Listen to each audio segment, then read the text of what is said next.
नमश्चंडिकाय। श्रीमद्देवी भागवत महापुराण अथ विंशोध्याय।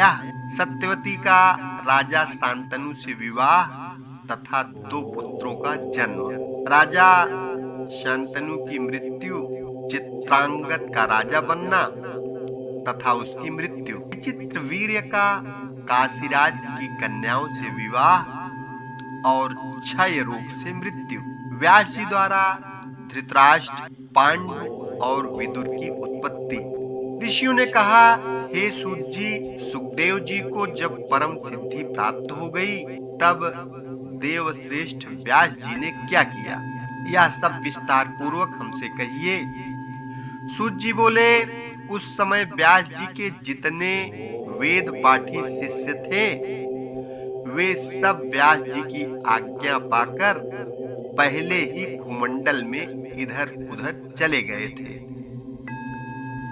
असित, देवल, वैशंपायन, जैमिन और सुमंतु आदि सभी तपोवन मुनि चले गए थे। उन ऋषियों को अन्यत्र तथा अपने पुत्र सुखदेव को अंतरिक्ष में गया हुआ देखकर शोकाकुल व्यास जी ने वहां से चले जाने का विचार किया। उसी समय व्यास जी ने मन ही मन निषाद कन्या अपनी कल्याणकारिणी माता का स्मरण किया, जिन्हें उन्होंने शोकावस्था में गंगा जी के तट पर ही छोड़ दिया था। अपनी माता सत्यवती का स्मरण करके उस श्रेष्ठ पर्वत को त्याग कर महातेजस्वी व्यास जी अपने जन्म स्थान पर चले आए। इस प्रकार उन्होंने उस द्वीप पर जाकर लोगों से पूछा कि वे सुंदर मुख वाली मेरी माता कहाँ चली गईं? तब निषादों ने बताया कि उस कन्या का तो निषाद राज ने राजा शांतनु से विवाह कर दिया। तत्पश्चात निषाद राज ने व्यास जी का प्रेम पूर्वक पूजन एवं सत्कार करके हाथ जोड़कर कहा। दासराज बोला, हे मुने, मेरा जन्म सफल हो गया और हमारा कुल पवित्र हो गया, जो कि आज देवताओं के लिए दुर्लभ आपका दर्शन प्राप्त हुआ। हे विप्रवर, आप जिस कामना से आए हैं वह बताइए। हे विभो, धन, पुत्र, कलत्र आदि यह सब आपके अधीन है। निषाद राज के प्रार्थना करने पर व्यास जी ने सरस्वती नदी के सुंदर तट पर अपना आश्रम बनाया और सावधान चित्त हो वे पुनः तप करते हुए वहां रहने लगे। अपूर्व तेजस्वी महाराज शांतनु को सत्यवती के गर्भ से दो पुत्र उत्पन्न हुए। इन दोनों को अपना भाई मानकर वनवासी व्यास जी अत्यंत प्रसन्न हुए। उनमें राजा का पहला पुत्र चित्रांगद रूपवान, शत्रुओं को कष्ट देने वाला तथा सभी शुभ लक्षणों से संपन्न था। शांतनु के दूसरे पुत्र का नाम विचित्रवीर्य था। वह भी सर्वगुण संपन्न एवं शांतनु के लिए सुखवर्धक हुआ। इसके पूर्व उन राजा शांतनु को गंगा से भीष्म नामक बलशाली एवं पराक्रमी पुत्र पैदा हुआ था। उसी प्रकार सत्यवती से भी दो पराक्रमी पुत्र उत्पन्न हुए। उन सर्वलक्षण संपन्न तीनों पुत्रों को देखकर महामना शांतनु अपने आप को देवताओं से अजेय समझने लगे थे। कुछ समय बीतने पर यथा समय धर्मात्मा शांतनु ने उसी प्रकार अपना शरीर त्याग दिया, जिस प्रकार कोई मनुष्य अपना पुराना वस्त्र छोड़ देता है। शांतनु के काल के वशीभूत हो जाने पर भीष्म ने विधिवत उनके समस्त प्रेत कार्य किए और विविध प्रकार के दान दिए। तदनंतर पराक्रमी भीष्म ने चित्रांगद को राज्य सिंहासन पर बैठाया। उन्होंने स्वयं राज्य नहीं किया, इसी कारण उनका नाम देवव्रत हुआ। सत्यवती पुत्र चित्रांगद बल गर्वित, शत्रु संताप करता, बलशाली, वीर तथा पवित्र थे। महाबाहु चित्रांगद एक बार महान सेना से युक्त होकर आखेट के लिए वन में गए। वहां वध्य क्रूर मृगों को खोजते हुए वे विविध वन प्रदेशों में घूम रहे थे। मार्ग में उन राजा को जाता हुआ देखकर चित्रांगद नामक एक गंधर्व अपने सुंदर विमान से भूमि पर उनके समीप उतर पड़ा। सूत जी बोले, हे तपस्वियों, उस समय कुरुक्षेत्र के उस विशाल मैदान में 3 वर्ष तक समान बल वाले उन दोनों में घमासान युद्ध होता रहा। अंत में उस गंधर्व के द्वारा राजा चित्रांगद युद्ध में मारे गए और उन्हें शीघ्र ही इंद्रलोक प्राप्त हुआ। यह सुनकर भीष्म ने उसी समय चित्रांगद का और्ध्वदैहिक संस्कार किया। तत्पश्चात मंत्रियों ने भीष्म को समझा बुझाकर शोक रहित किया। उन्होंने छोटे भाई विचित्रवीर्य को राजा बना दिया।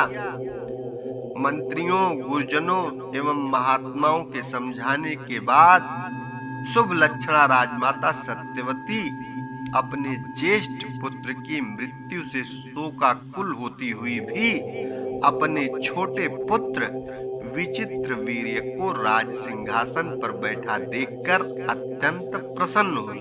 व्यास जी भी अपने भ्राता के राजा होने का समाचार पाकर प्रसन्न हुए। जब सत्यवती के सुंदर पुत्र विचित्रवीर्य पूर्ण युवा हुए, तब भीष्म अपने कनिष्ठ भ्राता के विवाह की चिंता करने लगे। उन दिनों काशीराज की 3 कन्याएं थीं, जो सभी शुभ लक्षणों से युक्त थीं। उन राजा ने विवाह के लिए उनका स्वयंवर रचाया। हजारों पूज्यमान राजा तथा राजकुमार आमंत्रित होकर उस इच्छा स्वयंवर में उपस्थित हुए थे तथा पराक्रमी भीष्म ने अकेले ही रथ पर बैठकर सभी राजाओं को रौंदकर बलपूर्वक उन कन्याओं का हरण कर लिया। वे महारथी तथा तेजस्वी भीष्म अपने बाहुबल से उन सभी राजाओं को जीतकर उन कन्याओं को लेकर हस्तिनापुर चले आए। सुंदर नेत्रों वाली उन तीनों राजकुमारियों में माता, भगनी एवं पुत्री की भावना रखते हुए भीष्म उन्हें ले आए और उन्हें सत्यवती को सौंपकर शीघ्रता पूर्वक ज्योतिर्विदों तथा वेद के विद्वान ब्राह्मणों को बुलाकर उनसे विवाह का शुभ मुहूर्त पूछा। विवाह की तैयारी करके अपने छोटे भाई धर्मात्मा विचित्रवीर्य के साथ उन कन्याओं का विवाह करने को जब भीष्म उद्यत हुए, तब उन तीनों में सबसे बड़ी एवं सुंदर नेत्रों वाली कन्या ने गंगा पुत्र भीष्म से लज्जित होते हुए इस प्रकार प्रार्थना की। हे गंगा पुत्र, हे कुरुश्रेष्ठ, हे धर्मज्ञ, हे कुलदीपक, मैंने स्वयंवर में मन ही मन राजा साल्व का पति रूप में वर्ण कर लिया था। उन राजा ने भी प्रेम पूर्वक हृदय से मुझे अपनी पत्नी मान लिया था। हे परंतप, अब आप इस कुल की परंपरा के अनुसार जैसा उचित हो वैसा कीजिए। उन्होंने पहले से ही मुझे वर्ण कर लिया है। हे गांगेय, आप धर्मात्माओं में श्रेष्ठ तथा बलवान हैं। आपकी जैसी इच्छा हो वैसा कीजिए। सूत जी बोले, इस प्रकार उस कन्या के कहने पर कुरुनंदन भीष्म जी ने कुल वृद्धों, ब्राह्मणों, माता सत्यवती तथा मंत्रियों से इस विषय में परामर्श किया। सबकी अनुमति प्राप्त करके धर्मज्ञ गंगा पुत्र ने उस कन्या से कहा, हे वरानने, तुम स्वेच्छा पूर्वक जा सकती हो। भीष्म से विदा होकर वह सुंदरी कन्या राजा साल्व के घर गई और अपने मन की अभीष्ट बात उनसे कहने लगी। हे महाराज, आपके प्रति आसक्त चित्त जानकर भीष्म ने मुझे धर्म पूर्वक मुक्त कर दिया है। अब मैं आ गई हूँ, आप मेरा पाणी ग्रहण कीजिए। मैं आपकी पूर्ण रूप से धर्मपत्नी होंगी। मैंने पूर्व में आपको चाहा है और आपने मुझे इसमें संदेह नहीं है। साल्व ने कहा, हे सुंदरी, मेरे देखते देखते भीष्म ने तुम्हें पकड़ा और अपने रथ पर बैठा लिया था, अतः अब मैं तुम्हारा पाणी ग्रहण नहीं कर सकता। कौन बुद्धिमान मनुष्य दूसरे के द्वारा उच्छिष्ट कन्या को स्वीकार करेगा? अतः भीष्म के द्वारा मातृ भावना से भी त्यागी गई तुम्हें मैं स्वीकार नहीं करूंगा। महात्मा साल्व ने रोती तथा विलाप करती उस कन्या का त्याग कर दिया और वह पुनः भीष्म के यहाँ आकर रोती हुई इस प्रकार कहने लगी। हे वीर, आपके त्याग देने के कारण साल्व भी मुझे स्वीकार नहीं कर रहे हैं। हे महाभाग, आप धर्मज्ञ हैं, इसलिए आप मुझे स्वीकार कीजिए, अन्यथा मैं प्राण दे दूंगी। भीष्म बोले, हे वरवर्णिनी, तुम दूसरे पर आसक्त चित्त वाली हो, अतः मैं तुम्हें कैसे स्वीकार करूं? हे वरारोहे, अब तुम चिंता त्याग कर शीघ्र अपने पिता के पास चली जाओ। भीष्म के ऐसा कहने पर वह अपने पिता के घर न जाकर वन में चली गई और वहां किसी निर्जन एवं परम पवित्र तीर्थ में तप करने लगी। काशीराज की अन्य दो रूपवती तथा कल्याणमयी कन्याएं अंबिका एवं अंबालिका विचित्र वीर्य की रानियां बन गईं। महाबली राजा विचित्र वीर्य भी उन दोनों के साथ कभी राजभवन में और कभी उपवन में आनंद पूर्वक विहार करने लगे। इस प्रकार पूरे 9 वर्ष तक मनोहर क्रीड़ा करते हुए राजा विचित्र वीर्य राजयक्ष्मा रोग से ग्रसित हो गए और अंत में मृत्यु को प्राप्त हुए। उस समय पुत्र के मर जाने पर माता सत्यवती को बड़ा दुख हुआ और उन्होंने मंत्रियों द्वारा पुत्र के सभी प्रेत कर्म संपन्न कराए। तत्पश्चात एक दिन अत्यंत दुखी होकर सत्यवती ने भीष्म से एकांत में कहा, हे महाभाग, हे पुत्र, अब तुम अपने पिता शांतनु का राज्य संभालो और अपनी भ्रातृजाया को स्वीकार करो और अपने वंश की रक्षा करो, जिससे महाराज ययाति का वंश नष्ट न हो जाए। भीष्म बोले, हे माता, अपने पिताजी के लिए मैंने जो प्रतिज्ञा की थी उसे तो आप सुन चुकी हैं, अतः मैं न तो राज्य ग्रहण करूंगा और न तो विवाह ही करूंगा। सूत जी बोले, तब सत्यवती चिंतित हो गई कि अब वंश कैसे चलेगा। अपने कर्तव्य के प्रति यदि मैं उदासीन रहूं तो अराजकता के व्याप्त होने पर मुझे सुख कैसे प्राप्त होगा। इस प्रकार माता को चिंतित देखकर भीष्म ने उनसे कहा, हे भामिनी, आप चिंता न करें।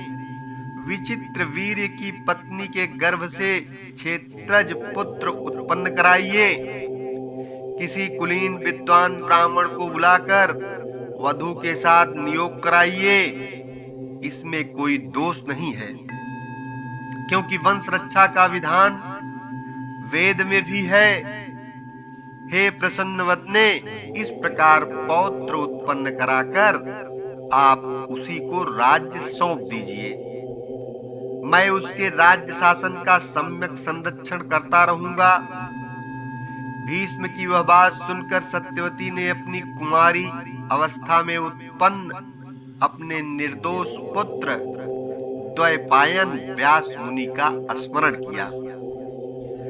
स्मरण करते ही तपस्वी व्यास जी वहां आ पहुंचे और माता को प्रणाम करके वे तेजस्वी मुनि सामने खड़े हो गए। भीष्म ने उनकी भली भांति पूजा की और माता सत्यवती ने भी आदर किया। उस समय महातेजस्वी व्यास जी वहां इस प्रकार सुशोभित हुए मानो धूम रहित साक्षात दूसरे अग्निदेव ही हों। माता सत्यवती ने व्यास मुनि से कहा, इस समय तुम विचित्र वीर्य के क्षेम में अपने तेज से सुंदर पुत्र उत्पन्न करो। माता का वचन सुनकर व्यास जी ने उसे आप तो वाक्य माना और ठीक है कहकर वे वहीं पर ठहर गए और ऋतुकाल की प्रतीक्षा करने लगे। जब अंबिका ऋतुमती होकर स्नान कर चुकी तब उसने मुनि व्यास के तेज से एक पुत्र उत्पन्न किया जो महाबली और जन्मांध था। उस बालक को जन्मांध देखकर सत्यवती को बड़ा दुख हुआ। तब उन्होंने दूसरी वधू अंबालिका से कहा कि तुम भी शीघ्र एक पुत्र उत्पन्न करो। ऋतुकाल प्राप्त होने पर उस अंबालिका ने व्यास जी से गर्भ धारण किया। उससे उत्पन्न पुत्र भी पांडु रोग से ग्रसित होने के कारण राजा होने के योग्य नहीं था। इसलिए माता ने वधू अंबालिका को 1 वर्ष के बाद पुनः एक पुत्र के लिए प्रेरित किया। माता सत्यवती ने मुनि श्रेष्ठ व्यास जी का आवाहन कर उनसे इसके लिए प्रार्थना की, परंतु उसने स्वयं न जाकर अपनी दासी को भेज दिया। उस दासी के गर्भ से धर्म के अंश से युक्त शुभ विदुर उत्पन्न हुए। इस प्रकार वंश की रक्षा के लिए व्यास जी ने धृतराष्ट्र आदि 3 महापराक्रमी पुत्र उत्पन्न किए। भ्रातृ धर्म को जानने वाले व्यास जी ने ऐसा करके वंश की रक्षा की। हे पुण्यात्मा मुनिजनों, इस प्रकार उनकी वंशोत्पत्ति से संबंधित समस्त कथानक मैंने आप लोगों से कह दिया। इति श्रीमद्देवी भागवते महापुराणे अष्टादश सहस्रयां संहितायां प्रथम स्कंधे धृतराष्ट्रादीनां उत्पत्ति वर्णनम नाम 20 अध्यायः। ओम नमः शिवाय।